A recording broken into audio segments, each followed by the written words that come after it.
Hey, this is Steve, Revenue Controls. We're going to remove this gate operator and install a new one. So we're just going to go through that process and show you how most of it is done. First thing we have to do is disconnect the old bolts down there and cap off the power. Keep track of the loop wires. And we should be good. It's a free exit, so it opens on the loop coming in, going out, and so there's no open signal coming from the keypads or anything. Okay. All right. Anyway, we have the new operator installed. We're wiring up the power.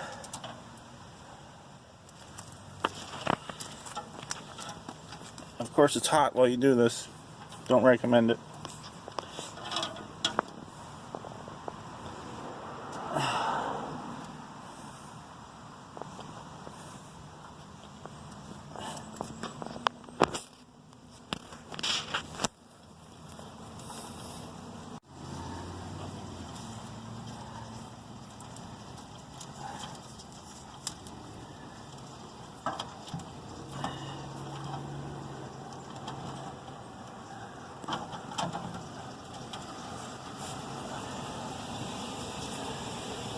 Now we're going to be secure again.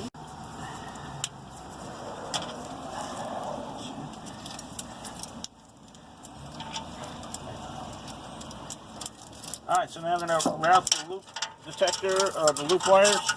You want to route them away from the power as much as you can to avoid interference. Another thing to check for is if you have it's always best to get a tight twist. The more you twist it, the more it's going to be protected from noise and from the AC noise from the power. So sometimes you might see them that they're not twisted enough in the field, but you should always twist them out pretty tight.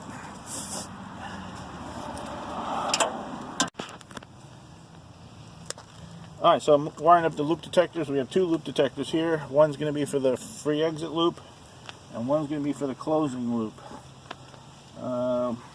Using these for the first time. Diablo controls, loop detector. Pretty good. Instead of having a plug-in harness, you have a plug-in terminal strip, which is pretty cool actually. I like it. And it's very tiny. Comes with a double stick tape thingy, so I can stick it on there, which is probably not going to last unless they have some decent sticky stuff. Another important thing is always cut your leads short enough to fit all the way into the terminal strip. Otherwise, they hang out exposed. See how that's tucked into the terminal and not hanging out like that, which is very bad because they end up touching something. And that's a pet peeve of mine.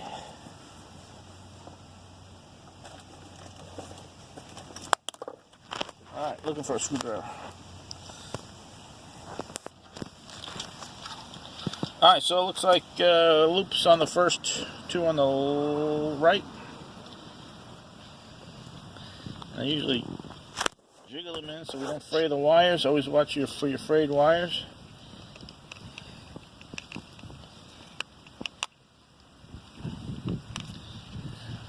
And I'm going to just get that started and go back to it. So, nice and tucked in.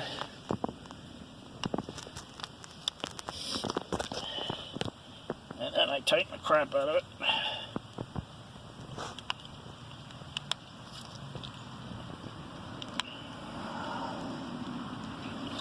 Alrighty.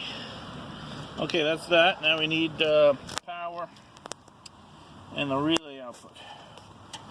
Well, let me get the other one tied in.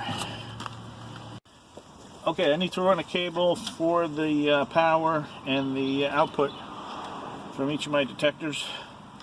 So we're just going to use this wire, and with a little skill you can do this all four at once.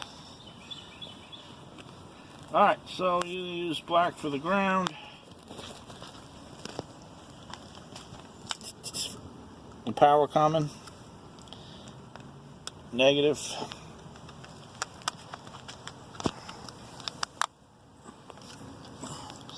And then we got power, positive.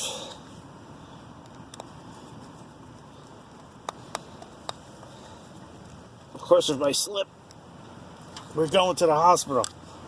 All right, then I got the output relay. We got common. I'm going to go green.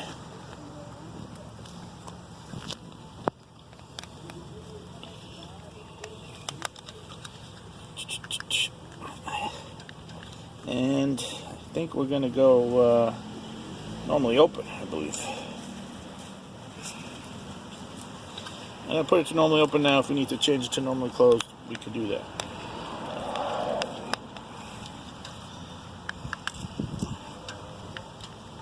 Alright, so I'm going to do the same thing to the other one. I'm just going to leave enough wire to get up to the controller.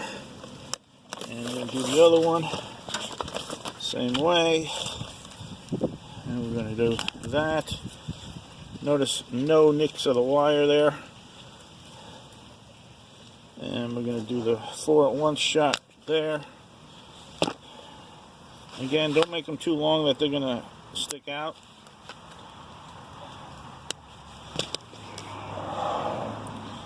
Okay, we'll do the hot first.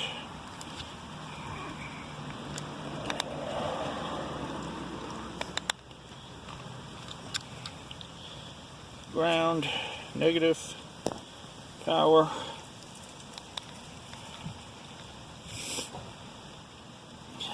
And we're going to go with the normally open again. Probably, I think that's right.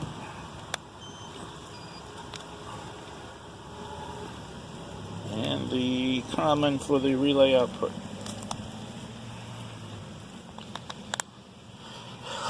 Okay, so these are the little sticky jobbies. We'll just, it's actually Velcro. Stick it on there.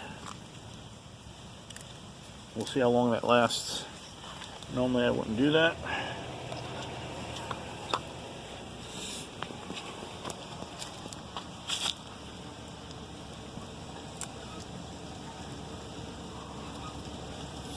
Alright, so these guys gotta go up to the top. Watch your back.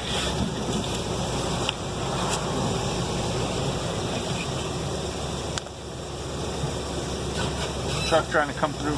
I got it. We all take a break. Yeah, baby!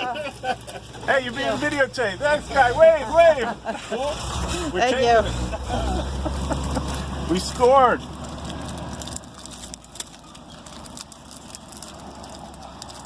Yeah. Gotta take a break. Alright. Alright, so we got the 2 wires. And we're going to wrap this up. Okay, so we got it wired on this side. I got my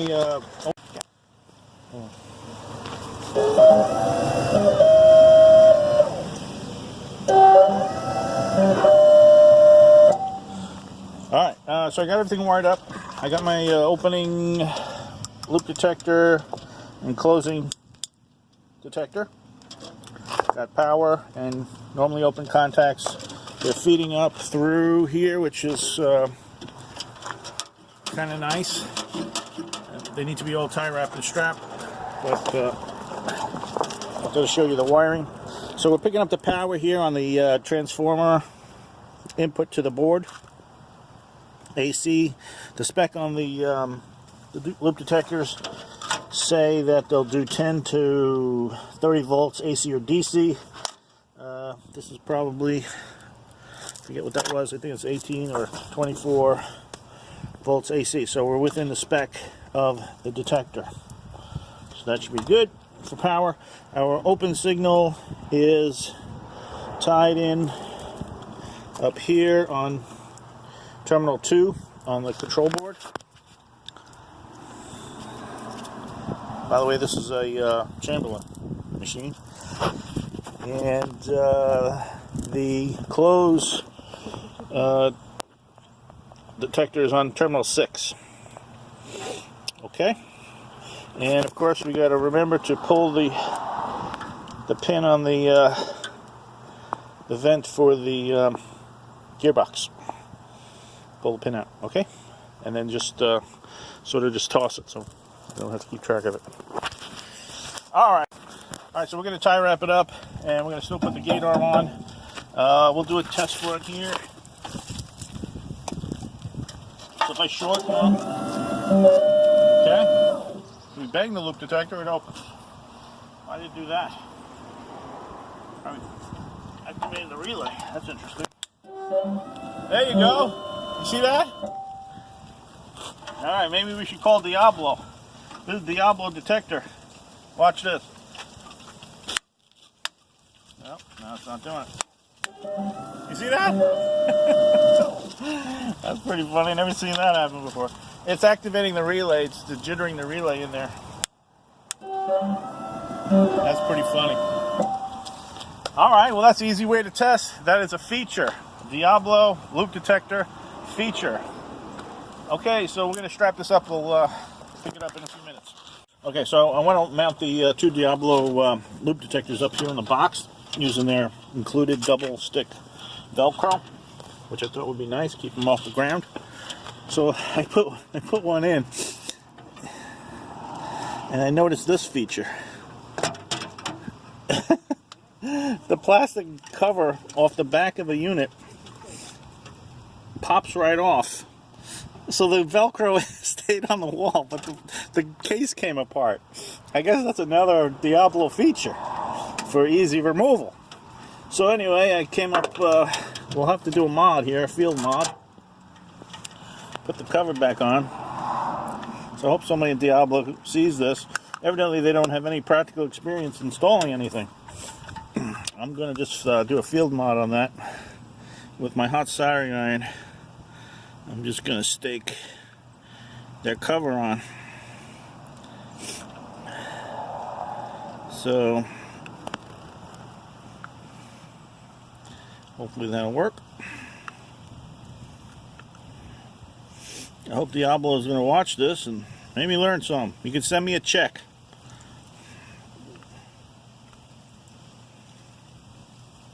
That's what happens when you have engineers who've never done anything in the field.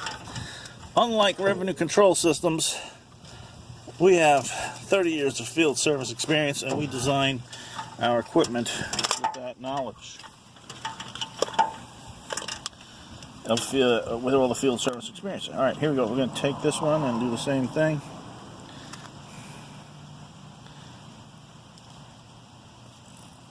We'll pass this message to somebody in China who put this together.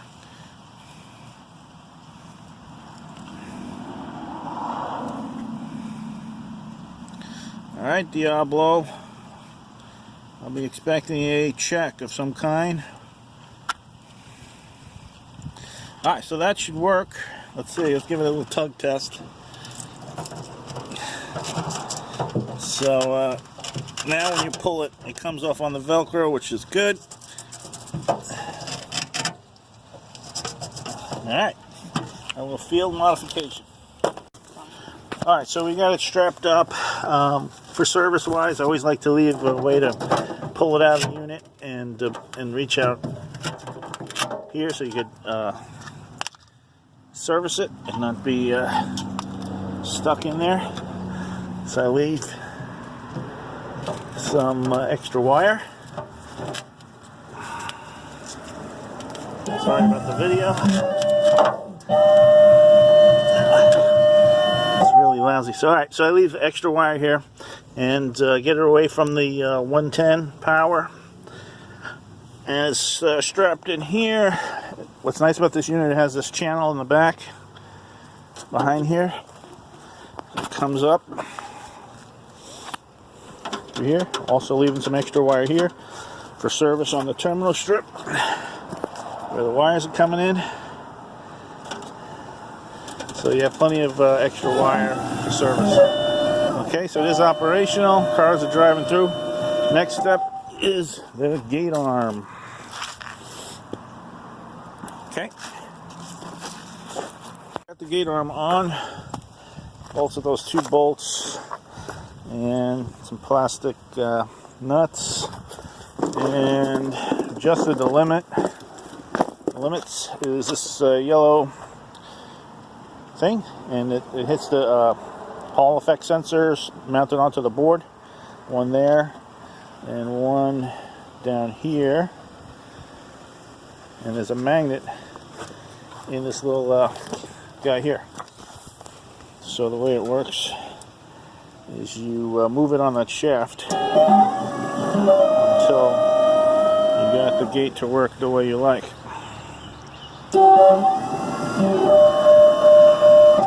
Okay.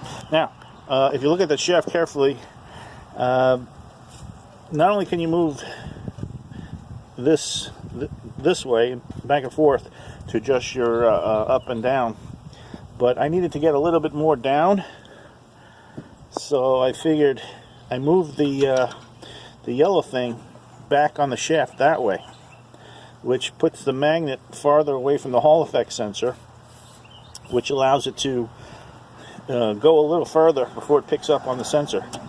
So not only can you move it back and forth this way and that way, but you can also move it in that way to get more distance on your gate, more up and down distance.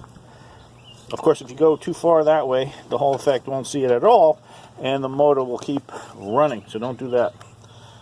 But I think I found a good sweet spot. And then you should tighten that nut down there on the bottom so this is not too loose. Okay, and we're done with the tie wrapping. Basically, we're done. I actually like this operator, it's not bad.